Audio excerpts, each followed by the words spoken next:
আমরা রাষ্ট্রপক্ষে এখন পর্যন্ত 10 জন সাক্ষীকে উপস্থাপন করেছি এবং মাননীয় ট্রাইব্যুনাল যথাযথভাবে 10 জন সাক্ষীর সাক্ষ্য রেকর্ড করেছেন এবং স্টেট ডিফেন্স লয়ার সেই 10 জন সাক্ষীকে জেরা করেছেন। আলটিমেটলি এই 10 জন সাক্ষীর সাক্ষ্য গ্রহণান্তে মাননীয় ট্রাইব্যুনাল একটু বিরতিতে গেছেন এবং 1:30 ঘটিকায় মাননীয় ট্রাইব্যুনাল আবার আদালত ট্রাইব্যুনালের কার্যক্রম দ্বিতীয় ধাপে শুরু করলে বাকি উপস্থাপিত সাক্ষীদের সাক্ষ্য রেকর্ড করবেন এবং রেকর্ড হবে বলে আমরা প্রস্তুত হয়ে আছি রাষ্ট্রপক্ষে এবং আশা করি বাকি উপস্থিত সাক্ষীদের উপস্থাপন করা হবে এবং তাদের সাক্ষ্য যথাযথভাবে রেকর্ড করা হবে ইনশাল্লাহ।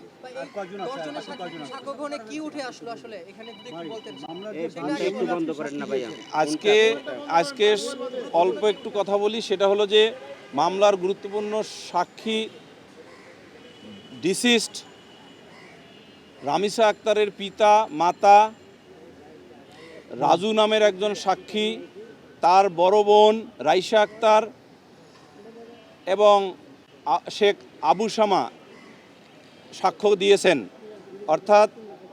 এই সাক্ষীর সাক্ষ্য থেকে আপাতত একটি জিনিস বলা যায়, সেটা হলো যে আমরা মামলার গুরুত্বপূর্ণ যে ইনক্রিমিনেটিং এভিডেন্স সেটা মাননীয় ট্রাইব্যুনালে সাক্ষীগণ তাদের জবানবন্দিতে এবং কিছু কিছু অংশে জেরার মাধ্যমে সুপ্রতিষ্ঠিত করেছেন এবং উভয় আসামির সংশ্লিষ্টতার যে প্রমাণ সাক্ষীগণ আদালতে দিয়েছেন।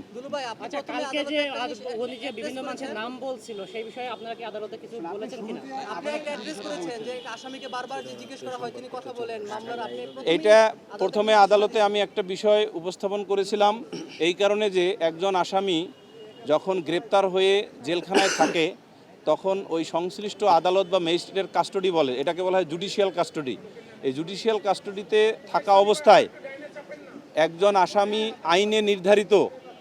164-এর সময় অথবা চার্জ গঠনের সময় অথবা 342 আসামি পরীক্ষার সময়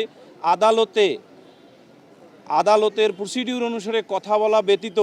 কোনো মিডিয়ার সামনে কথা বলতে পারেন না। এবং এই বিষয়টি গতকালে যেভাবে মিডিয়ায় কথা বলেছেন এবং যেভাবে আইনশৃঙ্খলা রক্ষাকারী বাহিনী এটাকে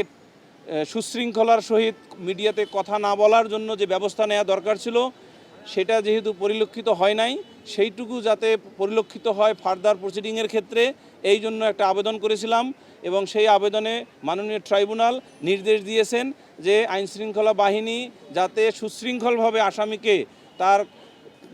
জেলহাজতে এবং জেলহাজত থেকে আদালতে অথবা আদালত থেকে জেলহাজতে নিয়ে যান এবং মিডিয়ার লোকজন বা অন্য কোনো অথরিটির সামনে যাতে কথা না বলেন সেই ব্যবস্থার জন্য প্রয়োজনীয় আদেশ দিয়েছেন।